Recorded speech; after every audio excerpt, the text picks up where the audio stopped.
Um tempo atrás, eu citei o Salmo 133, e vocês devem se lembrar dele, e ele começa falando como é bom e agradável quando os irmãos estão em união. E o texto termina falando, esse Salmo, dizendo que ali Deus ordena a sua bênção. Você tem crido nisso? Porque nós precisamos dar um passo à frente, gente. Quando nós ouvimos a palavra, a gente precisa começar a pisar um chão onde essa palavra está sendo a base. Às vezes não é muito fácil, é difícil. O tema da comunhão é um tema difícil muitas vezes. Porque você não pode forçar a comunhão.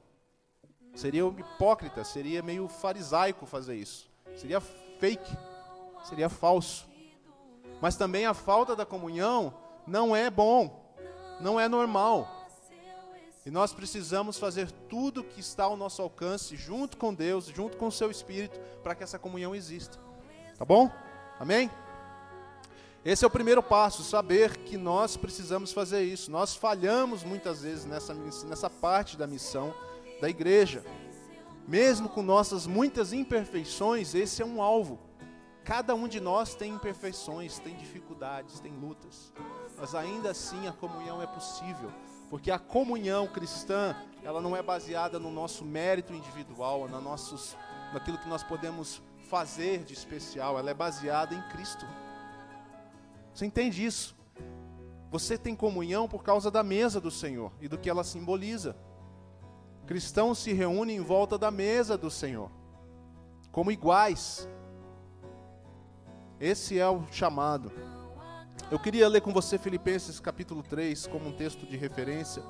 Na verdade, eu nem vou falar muito sobre esse texto, muito tempo sobre ele. Eu quero trazer alguns aspectos específicos da comunhão. Mas esse texto, ele me ajuda muito a pensar nisso.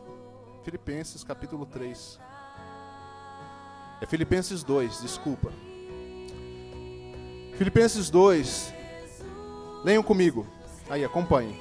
O texto diz assim, Paulo falando aos filipenses: há alguma motivação por estar em Cristo? Há alguma consolação que vem do amor? Há alguma comunhão no Espírito? Há alguma compaixão e afeição?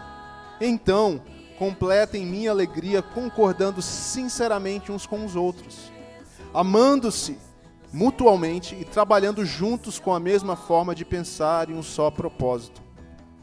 Percebem aqui a questão do propósito? Percebem aqui a questão da comunhão? Paulo está dizendo, há motivação para isso? Há consolação que vem do amor? Vocês entendem que vem isso? Há comunhão no Espírito? Há alguma compaixão e afeição? Conforme essas coisas vão se desenvolvendo entre nós, Paulo diz, completem a minha alegria, concordando sinceramente uns com os outros.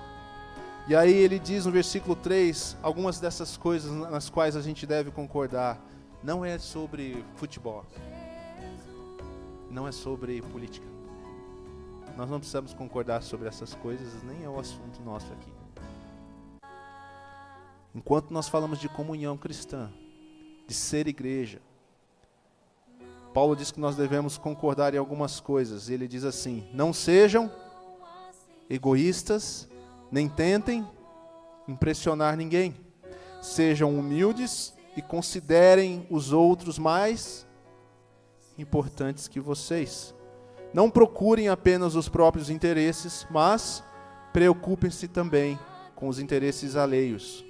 Tenham a mesma atitude demonstrada por Cristo Jesus. É assim que a comunhão verdadeira acontece entre os irmãos. Quando cada um de nós busca ter a atitude de Cristo, ao contrário de ter essas outras atitudes. Essas atitudes que mencionadas no verso 3, ou aquelas que você deve ter e as que não deve ter, quando você pratica essas atitudes, você evita uma série de problemas nos relacionamentos, não só na igreja, mas fora dele. E esse é o maior desafio para nós, porque nós normalmente queremos ser satisfeitos, queremos ser atendidos nas nossas expectativas. Mas o apóstolo Paulo nos diz, tenham a mesma atitude demonstrada por Cristo. E aí ele vai descrever isso de uma forma linda, nós não vamos ler isso, mas por favor, leia em casa, leia umas 50 vezes, versículos 6 até o 11, para entender qual é a atitude de Cristo, mas aqui para o nosso momento eu sei que você entende. A comunhão cristã, ela só funciona quando eu decido que a comunhão é importante. Começa comigo. A comunhão é para todos. A comunhão espelha Cristo para o mundo. A verdadeira comunhão cristã revela Cristo. O Senhor Jesus orou e disse que eles conheçam o amor, que eles sejam um e que o mundo conheça esse amor, através da unidade dos irmãos. Ó, quão bom e agradável é que eles vivam em união. Ali o Senhor ordena a sua bênção. Mas quando eu sou egoísta, quando eu tento impressionar alguém, e veja, leia isso aqui da seguinte forma: nós temos nossas inseguranças, nós temos nossas dificuldades, e às vezes nós queremos ser aceitos, e às vezes a gente tenta fazer algo para impressionar. E existem várias formas de manifestar isso. Ele diz ao contrário, sejam humildes.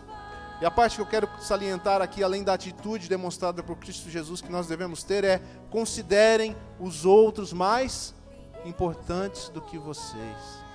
Quando você faz isso como cristão, como irmão, como irmã, você coloca lenha boa no fogo da comunhão. É uma atitude completamente diferente daquela centrada em mim mesmo. Eu gostaria que fosse assim, eu desejaria que fosse assim, eu espero isso. Não é que você não possa ter expectativas, não é que você não possa ter uma visão para aquilo que você imagina da igreja, mas o princípio é a atitude de Cristo. Considerar o outro mais importante do que eu.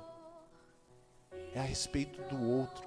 Porque amar a Deus sobre todas as coisas é o primeiro mandamento. E o segundo, amar ao próximo como a mim mesmo. É considerar o outro mais importante. O que é que eu posso fazer para que os outros sejam atendidos?